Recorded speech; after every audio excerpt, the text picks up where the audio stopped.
So I guess it's time.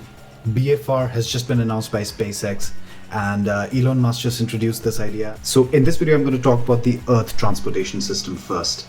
Now, the kind of change this technology represents is almost unprecedented. Not even the Wright brothers could have imagined this sort of a thing coming up in the future. Flight time between New York and Shanghai would be reduced to just 39 minutes now.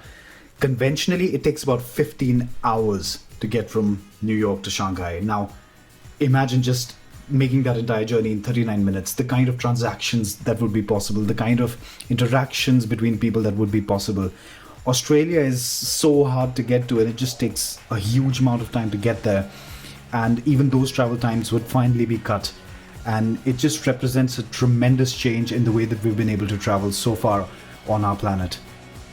So far in the history of aviation, the fastest commercial passenger aircraft was the Concorde, which could travel at 2,179 kilometers an hour. And that was pretty fast.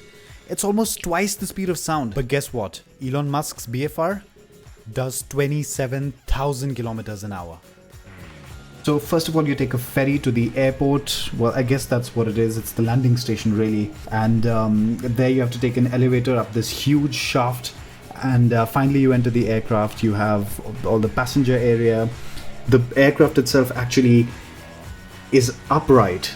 So finally, it just takes off, and there's a separation that takes place, travels to its destination and lands. So possibly there's a fuel source, and there's a fuel tank and propulsion system built in there as well. And it just uses that to land in the new place. And I don't know where the airports are going to be, the compatible airports or landing stations are going to be. I don't think they can be integrated very well into existing airports, because it's just a huge problem to extend airports whenever infrastructure changes need to be made. So it's just going to be difficult to solve this problem, but they're probably going to be near airports or connecting flights between airports to where these docking stations are. Now, anywhere in the world in less than 1 hour. Let's just think about that for a second. That changes everything. We're going to be able to travel to more locations in the earth, because the amount of time that it took from just one major city to another major city, now that all of that time is cut. So you can focus on exploring more regions of the planet that so far have been unexplored. Like desolate regions of Australia become accessible, different parts of South Africa, different parts of the United States, even, because it's a huge country. Most of the people in the world don't have that kind of time, who are working, who just have like a weekend to get to a different place, explore a new place, new city. They'd be able to do this kind of stuff much more easily.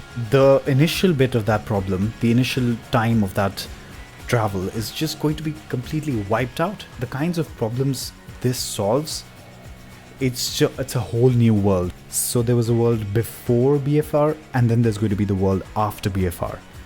And we're very slowly, one day at a time, moving to the second world. I'm really excited. How do you feel about this?